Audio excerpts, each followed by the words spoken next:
welcome everybody to Sports Unleashed on a Monday night in Newport, Arkansas. I'm David Black. That's Hayden Schultz. That's Ben Black down there on the other end. And guys, it's been a while since we've had the opportunity to kind of, actually talk in front of our audience. And welcome back to the program. Ben Black, what's up, brother? Not much. Glad to be back on the program, man. Like you said, it's been a while, but sure am glad to be back in the studio and talking some sports and especially some Greyhound sports. Right up my alley, boy.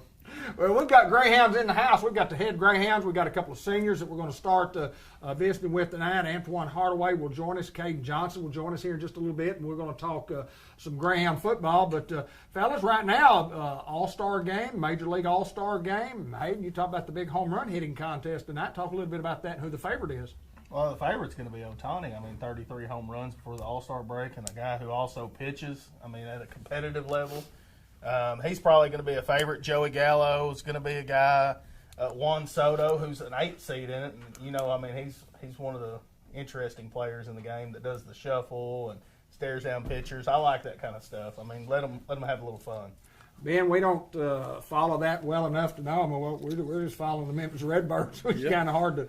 When you're watching a Memphis Redbirds game every night, you kind of miss out on Major League Baseball. But very familiar with Ohtani's story, and it's good for Major League Baseball that a guy, when you start comparing guy and his statistics to Babe Ruth, you go, man, this guy must be one heck of a player. I saw a deal, I don't remember where or who said it, but it was talking about, before he got to the league, they said, this guy, he can't hit at that level. There's just no way. He's just not that good of a hitter. Well, I guess he is. And as Hayden said, you pitch not only at a competitive level, at the highest level of competition that there is. And pitching quite well. Yeah, right. And also, he's never taken batting practice this year. Well, I heard that, and I heard some guys dispute that, but, guys obviously. Regardless, if you take it every day, 3 times a day, or none at all, you do what he's doing. Pretty gifted, I'd say. Don't Absolutely. Watch him and get your swing off him. His technique is really, it's off, but it's effective for him, though. Yeah, it works. It's kind of weird, though. Most coaches would. I had a former Major League Baseball pitcher tell me one time, he said, every level that I moved up to, the pitching coach would try to change something that I did.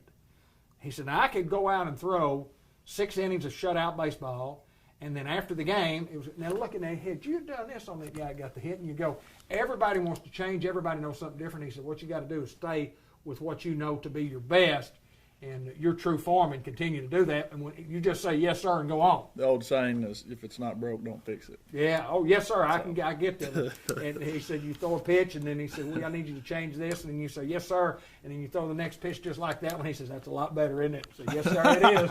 Yes, sir, it is. So, guys, Chris Sharp watching, Brenda Godare watching. It's time. It's Greyhound time. It's in the air. The Fast Hounds have started. Season coming up, and we'll talk. Did an interview with Coach last week. Coach will be on here with us just a little bit with the guys. And Greyhound football's here, Ben Black. Well, once you get to July, or once I get to July, and then I start thinking, well, summer's getting close to winding down. We're kind of close to halfway point there for me anyway. I just start thinking about Greyhound football, and it reminds me of 2-a-day practices. And then, me as a player, former player, I wanted to always get through that time and get the season started. But then once the season starts rolling, it just seems like you look up and it's playoff time and it goes quick. So you got to enjoy it and make it a fun time and a great time, because that's exactly what it is. But I'm ready, man. Hayden, while you're there as a former player and obviously a lot younger than me and a few years behind Ben, you never think that it's going to be over, but, you go and you play, and before you know it, it's over. Yeah, you start as a sophomore, and you're one of those guys that's just a practice player. Sure. And then you work yourself into a starting position, and then you wake up, and it's your senior year, and you're going through Fast Downs, you're going through all these motions. Then you wake up, it's playoff football, and it's win or go home. It just happens so quick. You just got to embrace the moment, everything you got. And it's a redemption year, I would say. With COVID, everybody was kind of behind as far as didn't get to meet with everybody. You had all these things going on, and then losing to Hoxie, and you don't have your head coach there. You don't have Benny Reynolds there. It didn't feel right. It didn't feel right, did it? You feel like this is the year. This is the redemption year. This is a year we got to go take care of business. Well, I know this, that being a former Greyhound football player, and that's what we do. And guys, I know y'all were listening to us a while ago about talking about. We sit around and talk Greyhound sports. It's not so much that we on this sports show. It's we wanted to start a sports show where we could cover the Greyhounds. I mean, that was our main thing, and I mean, it really wasn't pro football, it really wasn't college basketball, and we have this show to talk about the Newport Greyhounds because that's what we love, that's what we live, that's what we breathe, and another year's upon us, and I'm excited to go to War Memorial Stadium.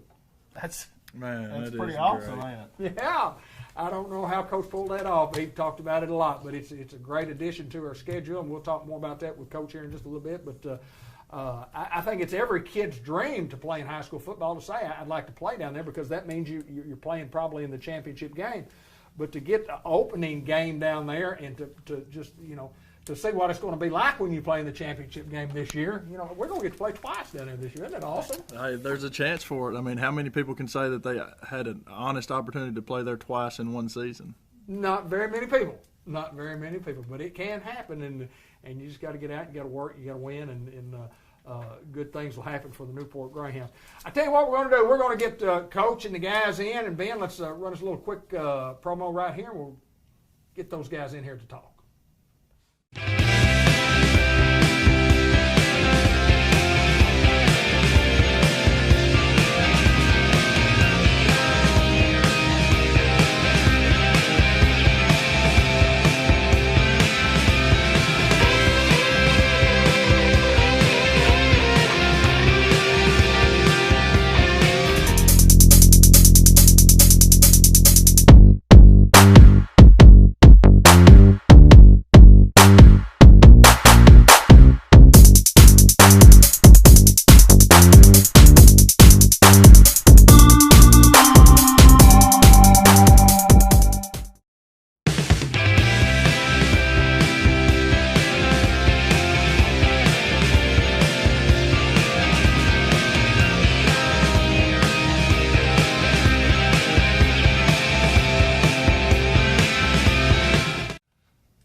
We're live back on the set right here, and we want to thank Subway and Unity Health for bringing you that kind of the coaches show and the senior report.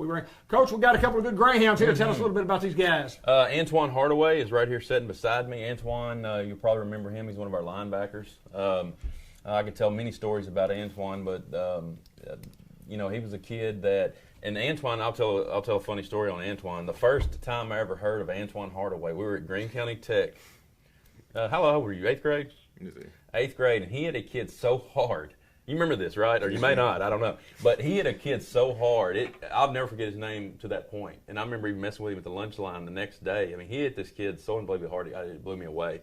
So I'll never forget that about Antoine Hardaway. And it's funny because now he's a linebacker for us, and you're talking about a kid that can fill a hole and how fast he moves and how well he reads. He does some unbelievable things. He's not an overly big kid, but what he can do with reading and some speed is unbelievable. Caden Johnson is right here, both seniors. Caden Johnson right here beside me. Caden is going to pull double duties this year. He probably doesn't realize that, but he's going to be a receiver for us, and then he's also going to play a lot of secondary for us. So we're going to get Caden involved a lot more this year. Caden is coming back from an ankle injury that I think he's fully recovered from. He can tell us different, but I think these guys are two that I wanted to bring because I think that they're in for a big year. I really think that everything, you can talk about last year all you want, but these two guys are in for a big year, and they're going to be exciting to watch for us. Caden, I'll start with you. Tell us a little bit about the injury and tell us about having to miss almost a whole year. And same thing happened to Big Brother. And it's not fun when you're out, but talk a little bit about the injury itself and the rehabilitation to get back to where you are now. It's real humbling because sitting out, it shows like you get a different aspect of like what you do as a player because you're not actually on the field, but you get to still help out and like show what you could do or like how you could help somebody. Takes a lot of leadership qualities to do that, and I know that's something that you've been able to look up to Big Brother again, and also a lot of Greyhounds. And I mean, you're coming into your senior year. Has it passed as quick as what us guys said a while ago? Has it passed that quickly? And real fast. And well, tell us about your start. Tell us about from 7th grade on up. Tell us a little bit about how you got to where you are today. Tell us about how. 7th grade, I played mainly corner, and then I started working in the receiver in my 8th and 9th grade year. And then once I hit 10th grade, it was just a concept of trying to learn from all the older guys and playing, like, because I got to play with Cash, O'Shea, Julius, Right. JC, all of them, and they helped out a lot. And actually, I've learned a lot of the stuff from like the way I play from them, which helps. Antoine, and he mentions the name Antoine Hardaway, and it's been a big name, the Hardaway name in our athletic program for a long, long time. You carry on a great tradition with a great name, and just tell us a little bit about being a Greyhound and starting at that 7th grade level, and tell us a little bit about you and how the football's gone for you. Well, being a Greyhounds is like a very special gift because, like as you said, the Hardaway name has been in the tradition. So, like, just like being a Greyhound is something great to be, like something great to do, something great to feel, to be a part of as a family, as a team. You know what I'm saying? Like these dudes are more like a brother to me. And since 7th grade, I have been a kid to always work myself to be bigger, faster, stronger. And as he was saying back in that Greene County Tech game, I was really a corner, but then they had moved me to linebacker after that. Do you remember the play? You remember hitting the guy? Yes, Did it feel good? Yes, sir. You could hear it all over the stadium. It was the most unbelievable thing I'd ever seen a junior high kid do. Yeah, blood. I can't stress how good of a lick this was. I mean, I think they'll think I'm playing it up, but it was unbelievable. Well, I tell you what that can do for a young man, and everybody kind of gets excited and jumping up and down. You go, I think they like that. You kind of learn about what this whole hitting in the game is. But I always ask about school and things like that. But I want to talk about preparation, and we'll talk about what are we doing right now, Antoine? What's going on with y'all as far as working out in the Fast Hounds? Tell us about that. What is Fast Hounds? Well, as we was talking before the show, as Kaden was talking about, we need more involvement from the players and stuff like that. But Fast Hounds, and we have the participation that we have been going doing good as a team from so on. Just all we need is more players. But we're not gonna stress that at all because There we're you good. go. We're good with the players that we have. We got a good course so far. Yeah. Well, you got to have a good group of players. You got to have a good coaching staff, and a lot of times, coaches can do only as much as they can do, and then it takes guys who are in leadership positions to get those other guys involved and get them out there and get their work done. And what's the expectation, Caden? What do you guys expect to do this year? State or bust. I like it. Getting the I like it. It's been a goal. It's a goal every year, but it's just something different. Like from the aspect of playing with these guys since 4th grade, is always something you want to finish off, as a high school player. Antoine, is it attainable? Are we good enough? Can we be good enough? Are we going to put in the work to get it done? Absolutely. So tell us a little bit about, when you're talking about working out in Fast Hounds, what exactly do y'all do? What do you do? Tell me when you get there and what all you're doing during that time, either one. So they say get there at 7, so you're probably supposed to be there at 6:45, 6:50.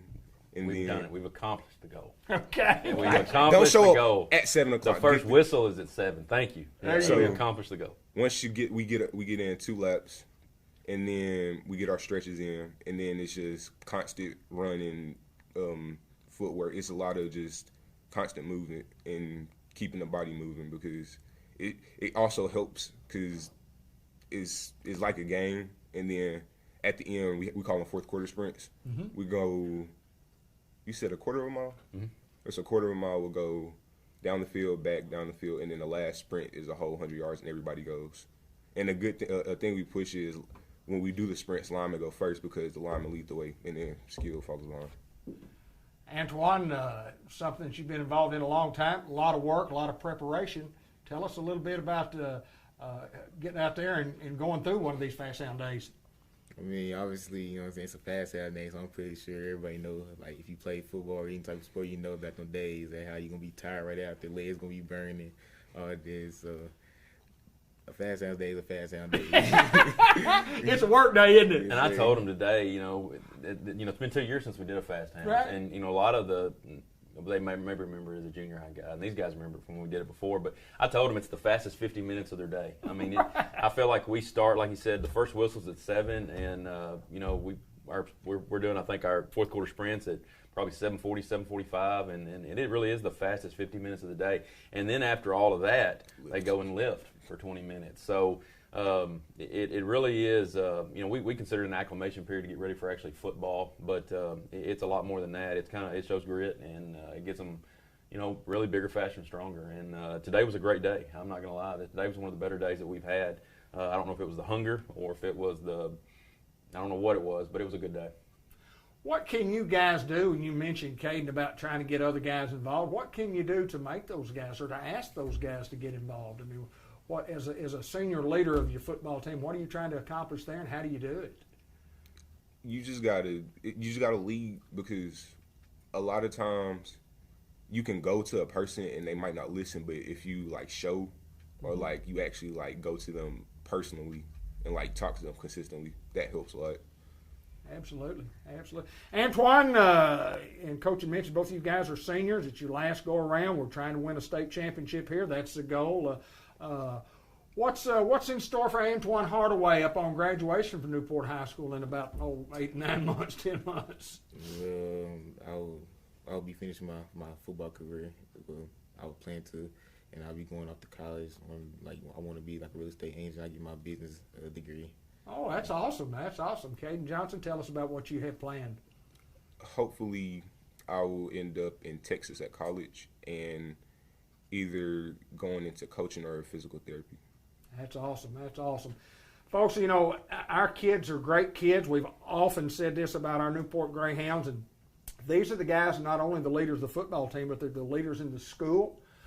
These are the ones that everybody in the student body look up to. These guys have you've got big shoes to fill, guys, to be seniors for the Newport Greyhounds. We expect big things out of you, and I know Coach does, and we as fans certainly do. And I start my 40th year of broadcasting full time for the Newport Greyhounds. I'm getting old, and there's no greater thrill that I have than getting in that booth with Hayden and Ben and Josh Nation on a Friday night and being able to participate with the Newport Greyhounds. Coach, it's always a great time to get started, and I know we're looking forward to our big game. We talked last week. Tell us a little bit about the big game at War Memorial. Yeah, it's like we talked about last week. It's a way to start and end the year at War Memorial, and that's a big deal. And you're talking about how we got it accomplished. Our administration did. I mean, it was. I can't say enough about Mr. Bunch and the role he played to get it done. And I had the idea, but he got it done. So. As far just for me, I would love to coach a game in War Memorial, and I don't know why these guys wouldn't want to play a game in War Memorial. So, this the thought of getting to play 2 games this year in War Memorial would be something that you never would forget, obviously. So, to get the chance to do that is real important. That's what I'm trying to get the guys to understand is the expectations are always going to be here, but if you can break them and make them even higher. That's what hopefully we're going to accomplish, and hopefully this summer we get out of them, and we're ready for that first game. I was talking to a gentleman the other day who's a former Newport High School graduate that wasn't an athlete here, but we were just talking about Newport schools and so on and so forth, and he was questioning a little bit, and I said, the most important thing that I could tell you is this: it's still Newport. That's right. It's still Newport, Arkansas, and it's still Greyhound football, and that is and will forever be the biggest thing that's on the ticket around town anytime during the school year is a Greyhound football season. And congratulations to you guys on being senior leaders on this team. We look forward to watching you guys play. It's just several weeks away, Coach. It's going to be fun, isn't it? Yeah, that's right. Hayden was talking about it, and I think Ben was even saying it too. It's funny how fast it really does kind of snowball on you. And here we're sitting at Fast Towns, and before you know it, it'll be August the 1st, and we'll be talking about officer coming into actually fall camp, and then they'll lead right in. And actually the game that we're talking about is a week 0 game. So that'll be as soon as you go back to school the next week we're playing football. So it's going to start snowballing, and these guys can tell you when we start getting into play. I mean, before you know it, you're week 11. So it happens really fast, and the preparation, the time we're putting in right now is so important for these guys. So they're putting in the work and they're getting it done.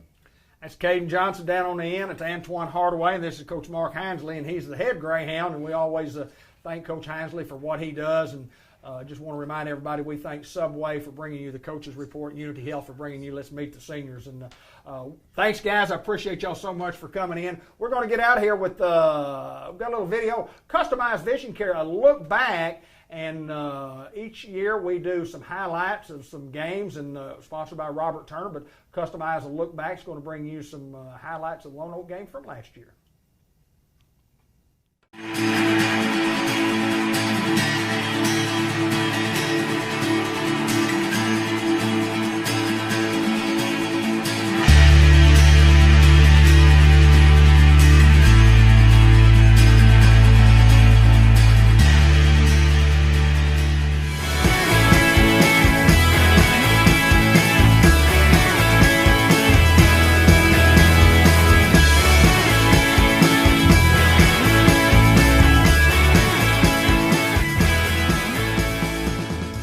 Trips to the bottom of your screen. Kendall by himself up top.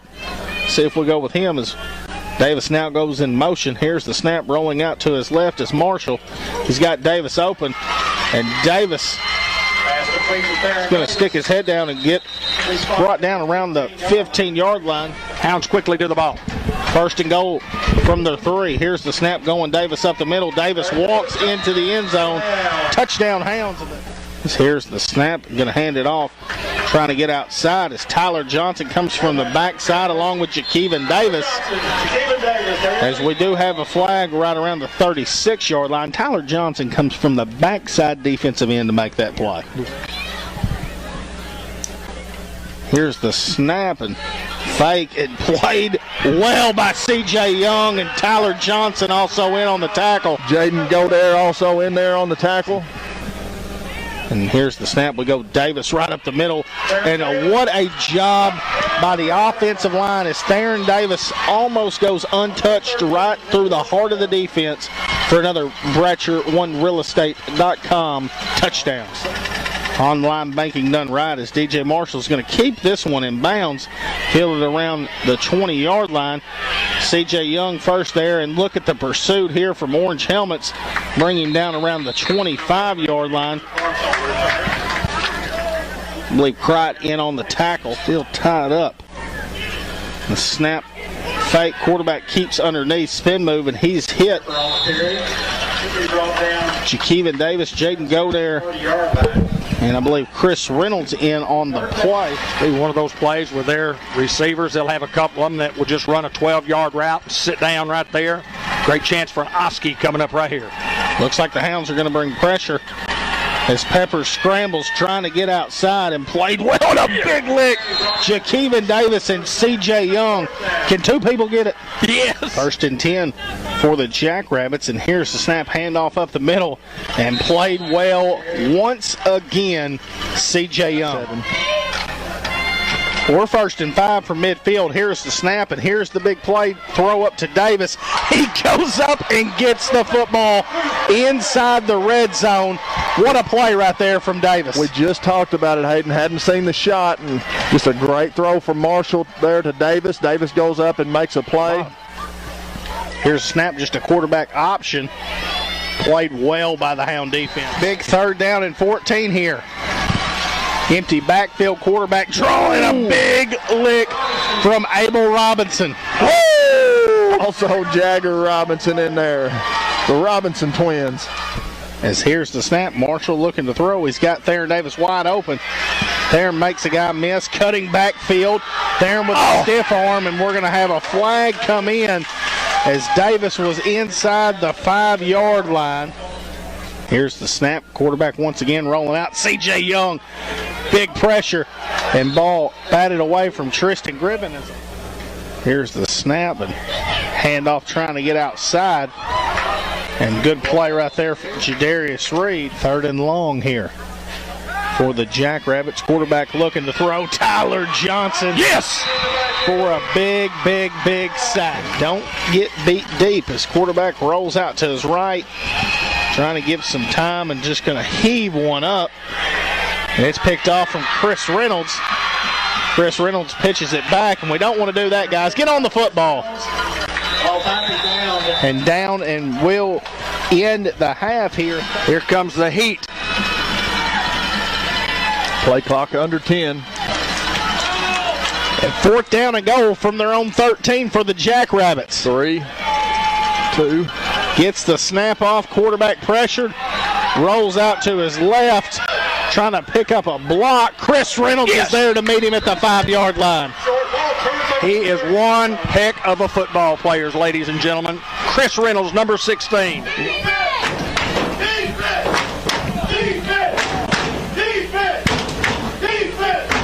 Big third down here for the Hound offense. Here's the snap. Marshall looks to throw. He's going to throw it deep to Reynolds. And comes up with it as it's deflected off a receiver. And it's a foot race, and Chris Reynolds in high gear. It's going to get in the end zone. Touchdown, Hounds. What a job. Did you see the deflection by the defensive back? Reynolds keeps his concentration, makes the reception, and to go the distance for the touchdown. 95 yards for the Hounds. Hounds lining up to go for 2. First lead of the night for the Greyhounds. Here's the snap. Marshall, just a quarterback, keep getting outside. 2-point conversion is in and good. Hounds leading here in the contest, 21-13. First time the Jackrabbits have trailed all year long. Need a snap right here over his head, Benny. Handoff trying to get outside. Jadarius Reed. There's a big lick from Jakeevan Davis. Here's the snap. Marshall finding Griffin, and good pickup right there. Griffin sticking the shoulder down. Can the Hounds get a first down here? Here's the snap as Marshall rolls out, pressured.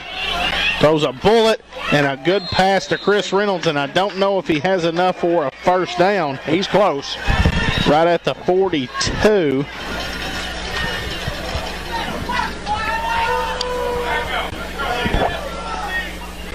He's already signaling fourth down. So fourth down and about 3 or 4 inches here for the Hounds. They bring Tyler Johnson in the ball game as the big nub back. 10 minutes to play in the football game. 21-19 our score. Fourth down and inches for the Hounds. A big play right here in the football game. Here's the snap. They go Davis. He has enough for the first down as he snap. Davis hitting the backfield. Stiff arm. Davis hurdling a guy and getting inside the 20 to around the 15. Snap, go Davis. Davis getting outside. Good blocking on the perimeter as he is inside the 5-yard line. We're under 7 minutes here. Snap going Davis. Cuts back, reaching in. Touchdown Greyhounds. Looks like they're going for it here on 4th and 10. Yeah, watch the halfback pass. Watch. Just stay at home, guys. Watch football, number 1. Back out of the backfield, 11. Who will be covering him? Snap. Looking to throws. Got time as he's hit. Deflected and picked up by Chris Young. Chris Young. It's a foot race to the end zone, and Chris Young, touchdown Greyhounds. In Greyhound territory around the 10-yard line. Snap, Peppers looks to throw. Throws, it's picked off. Colin Ellis walks into the end zone. Pick 6, back-to-back plays. Colin Ellis. And the Hounds have opened this thing wide open. 6:14 to go in the ball game. Here's the snap, handoff up the middle. Breaking a few tackles and not going to get very far after that as Tristan Griffin and Theron Davis in on the big play. 2nd and 10. Snap, handoff, trying to get outside, cutting it up. He brought down around the 40, ball on the ground. We're signaling Greyhound football. Jadarius Reed, once again, I don't know how that young man does it, but he does it week in and week out. Davis sticks his head down, and he is in the end zone. Touchdown Hounds. 28 seconds remain in the ball game. Hounds lead 46-19 as we await the extra point drive.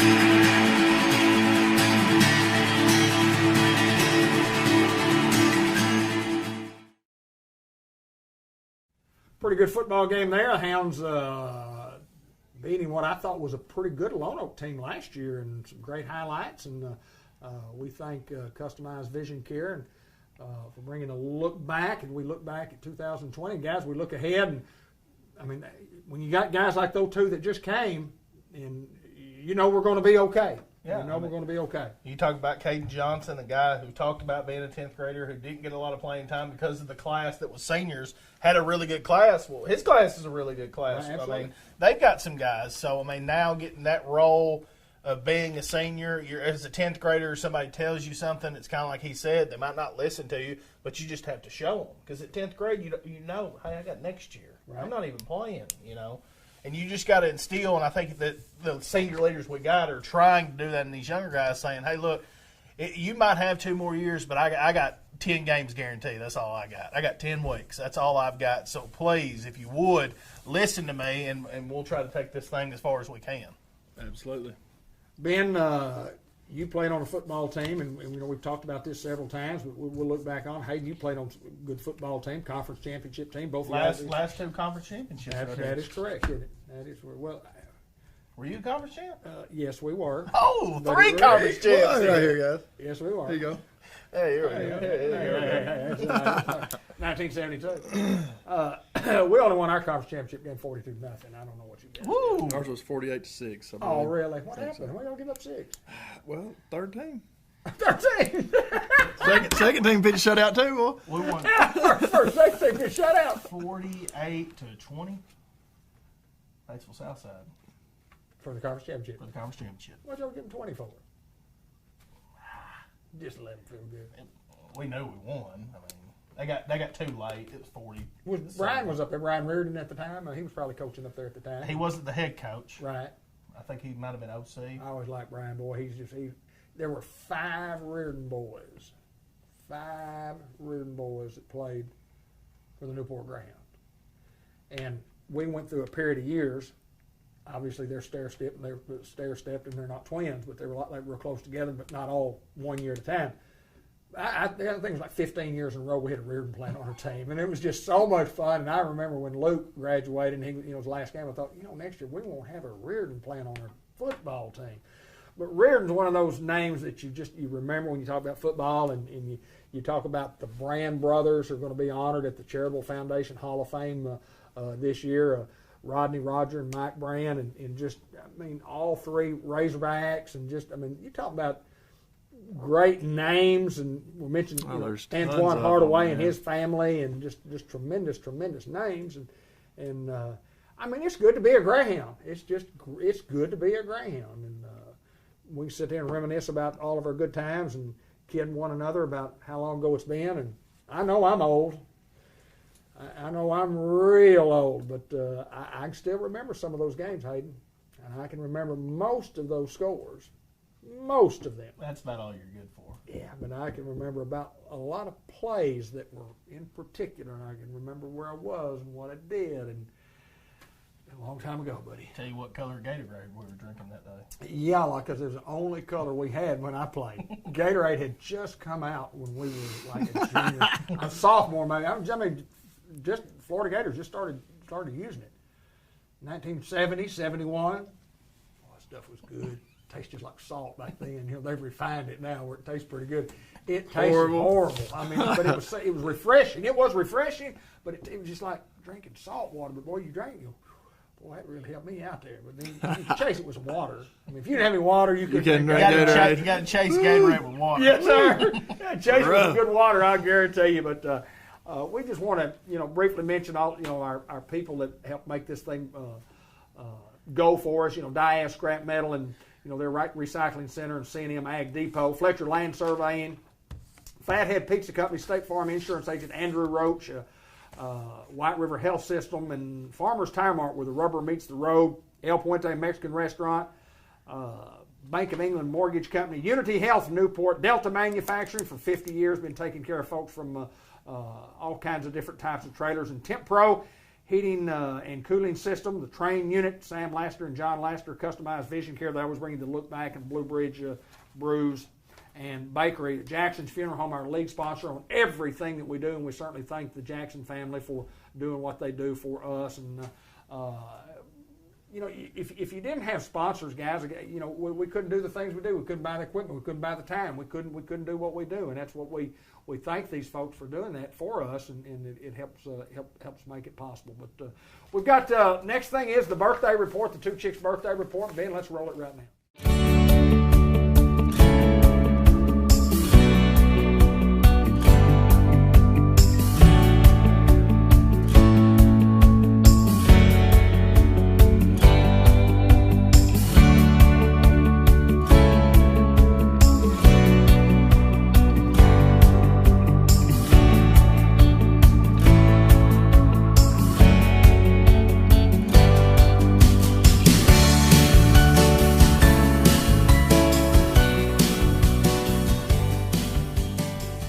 Two Chicks Florista Moore birthday report. Lou Butterfield, Rhonda West, Jeff Grizzle, and Heath Hutchison, all with birthdays today. And then tomorrow, Miss Maud Hinkle has a birthday. Happy birthday to you. R.M. Bledsoe with a birthday. Chastity Skaggs and Nia K. Gates, all with birthdays on Tuesday. On Wednesday, Jacob Cooper and Kurt Davis with birthdays. We say happy birthday to you. Gary Kane and Kobe McCoy on Thursday. A couple of former Newport Greyhounds. Then on Friday, Miss Roberta Massey has a birthday. Mimi Alcorn with a birthday on Friday, and Hannah K. Robinson also on Friday. Happy birthday to them. On Saturday, Lee Ferguson, Stephanie Moss, Katie Clausen Roberts, all with birthdays. We wish them happy birthday.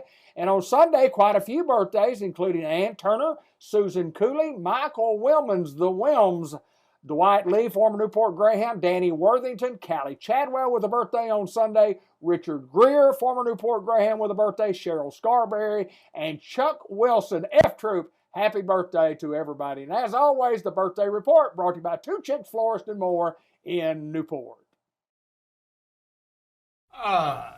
We have an interview with Ferris Smith coming up. We talk a little Memphis Redbird baseball, but that'll be here in just a few moments. But guys, when you look at the schedule, Mr. Bunch talks about that opening schedule, and thank you for watching, Mr. Brett Bunch. We're going to War Memorial, then we got a game with Heber, and then at Bauxite, at Lone Oak, at Melbourne. I mean, you know, 4 out of the first 5 on the road, and first conference game on the road at a tough Melbourne team who played us off our feet last year. Lone Oak's going to be much improved. Bauxite should be a little better. You think Heber would be too, but the big ball game, you know, Prescott, Lone Oak, I mean, tough games. Prescott was 10-1 last year. They lost a 44-39 game to McGee in the semifinals that could very easily have been won by Prescott, very easily.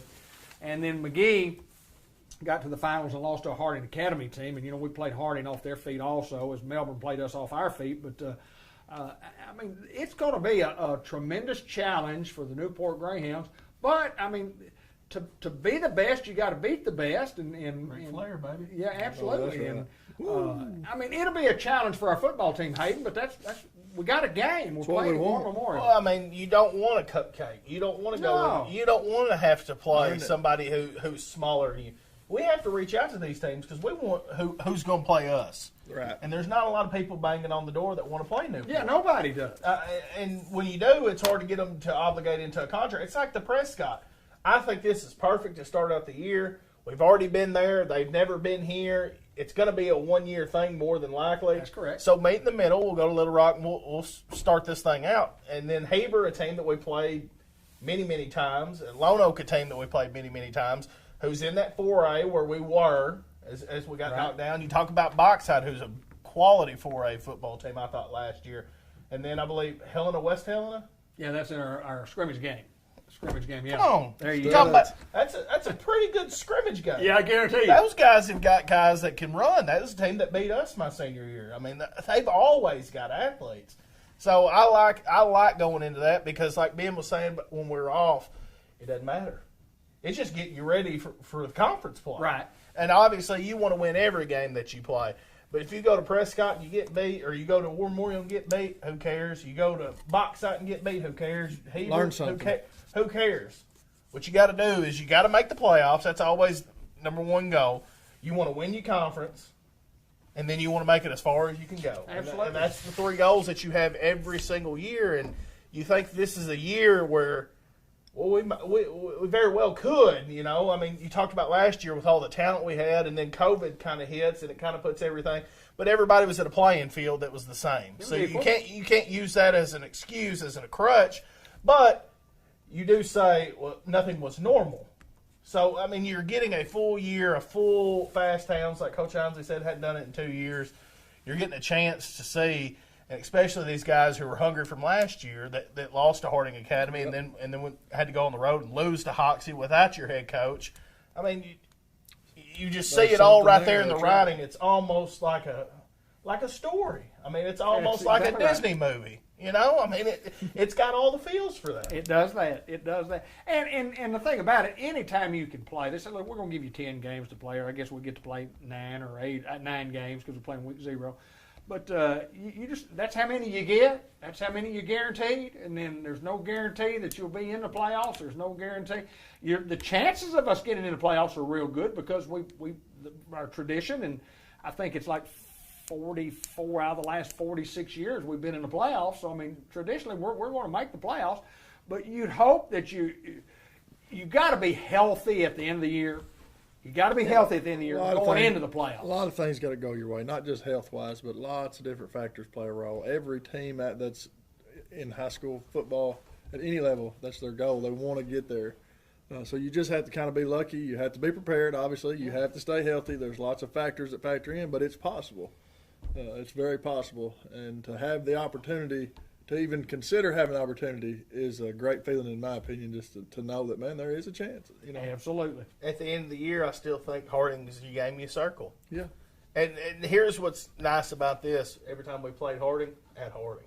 Oh, that's right. That's you correct. Get these guys at home. Yeah, that's right, for the first time. And you're talking about a crowd that's going to be packed, especially if these guys can do what they're capable of doing, taking care of the business.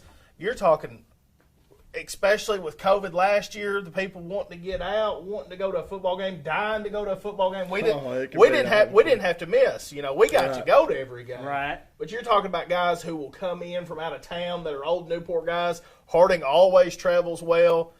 Guys, you're talking about a big one right here in Newport, Arkansas. It's going to be a big one. That's on the 29th, and it's sandwiched around a couple of open dates. And we have an open date in week 8, play Harding on week 9, have an open date on week 10, and that's just because we had 2 teams drop out last year.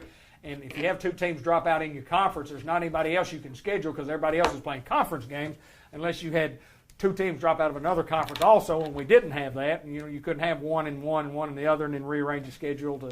But anyway, it is what it is. But we do have 9 games because of Mr. Bunch getting with the folks at Prescott and them working out with War Memorial Stadium.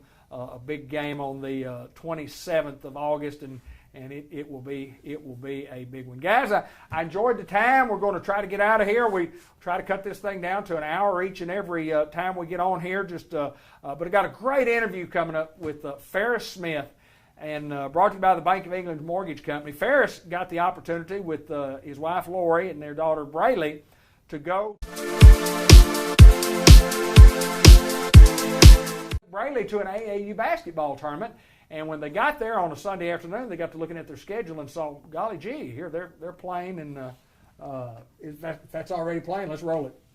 It comes back to you. Go ahead. Okay, I was just going to say, let's. I'll let Ferris tell the story. Let's roll that thing. Let's go right now.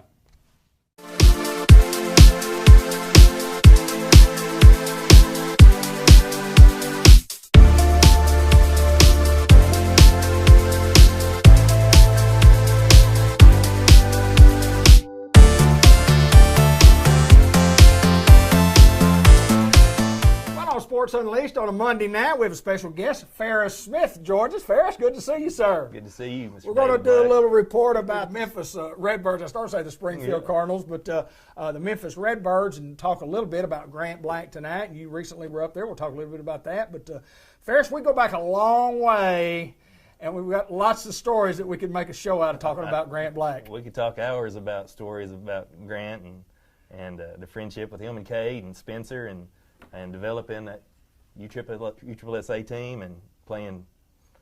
The guy, when I was watching Grant at the Louisville game the other day, said, "You helped coach him?" And I said, "His dad and Chester Shannon." And he said, "How many games?" I said, if I took a guess, it'd probably be about 500. That's about right. That's about Because right. we played a lot of baseball from the time they were 8 to the time they were 18. Ferris, at the time you look at this, and this is not just a Grant Blake show, but you happen to be in. Tell the story about you being up there and getting to go to a couple of games. Braley was playing in a AAU basketball tournament in Louisville, and that's a mind-blowing situation there. They had over 900 teams. Wow. And in the Kentucky Expo Center with 90 courts, and it was absolutely organized chaos to get them all in and running on time. So on our way up there, Lori's looking at things to do and said, "They have a AAA team. I wonder who they're playing." And she looked it up. She said, "You won't believe it. They're playing the Memphis Redbirds." And I said, "Holy cow!" So that's when I picked up the phone and called you. And I was walking in the stadium at Memphis, and when you called, yeah. He was with Kenny, I think, going to that game. He said he saw his uncle and said, so you sent me Grant's number, and I called Grant and said, "Hey, you want to go eat? We're going to be in Louisville for 3 or 4 days." He said, "Yeah, let's go eat." So we went and ate some barbecue and talked for a little bit and got him back for his report time at 2. And then I think Braley played a game at 6:10. And as soon as we got out of that, we went and got there in about the 3rd inning, and Grant was warming up. Right. And our tickets were down there by the bullpen, and he went in, I guess, in the 5th maybe, and we talked during the day, and he said, it's different, it's different. In some parks you bat, and in some parks you don't bat. Right, and he said, "This park I might get to bat." And he was pumped, and he said, "If I do, I'm fixing to crush one." I said, "That's the Grant I know." That's right there. exactly right. But he went in, and it's just, we talked so much, and he taught me so much about it, because Tyler Webb, who's been called up, comes down and he says, "On deck." And after the game, he told me on deck means you got the on deck batter. If he comes up to bat, well, that didn't. So that inning finishes and he doesn't go in, and then the guy comes up to hit, and then after that guy, Grant comes in, I think, with 2 outs, and gives up a single. Pitcher really well, hit velocity of 95. Yeah. And pitched, I think, an inning and a third, and didn't give up any earned runs, and pitched. He pitched really well that night, and the only reason he got taken out is because it's his turn to bat. It was his turn to bat. Exactly it was his turn to bat. Yes, so apparently we didn't need a home run there. No. But he had told me, he said, "I've gotten to bat one time this year," and he said, "You would not believe the situation, the circumstance I got to bat in." And I said, "Tell me about it, Grant." And he said, "A knuckleballer." And he said, not only a knuckleballer, but a knuckleballer that's been in the bigs. Right. And he was down in AAA, and I'm sitting on an 87, 88 mile an hour fastball that he throws, and I got 4 straight knuckleballs, and I beat one down to third base. Oh, he creamed it on a 4 hops. He creamed it on 4 hops to third. But he said, I like to bat, but I don't get much batting practice. No, I guarantee you. Well, it's been a journey. You and I have visited, about that. It started a long time ago from a baseball sense, and you and I have spent countless hours with our kids and coaching and teaching. And I've said this a million times, Ferris. It's not so much about, you talk about those 500 games, and it's not so much about winning any of those games, but it's the relationships that you've made along the way. And athletics and sports have brought us together, our families together, and those kids together. And you mentioned Chester and Spencer and of course, Cade. And you look at how well our kids are doing and what they do and living their dreams. I mean, Grant Blake's living his dream on a baseball field, but Spencer and Cade are living their dreams also. Talk a little bit about both of those. Let me tell you this story real fast that Grant told me. Okay. He said it was right after he got called up, and he looked at me and said, "No disrespect to Cade, but I threw a curveball and it hung, and they hit it to the 6 hole, and I just dropped my head because I knew it was a base hit. But just so happened to that day, DeJong was the shortstop. That's exactly right. He fields it, throws him out at first by about 3 steps. That's exactly right. Grant said, "Yeah." Went home and got it through him out. He liked that. He said, "Cade was a pretty good fielder, but I don't think he would have got that one, but DeJong did." And I said, "Yeah, that makes a little difference when someone at that ability is playing short." Somebody has some major league abilities like that. It certainly helps your earn run average and everything else, too.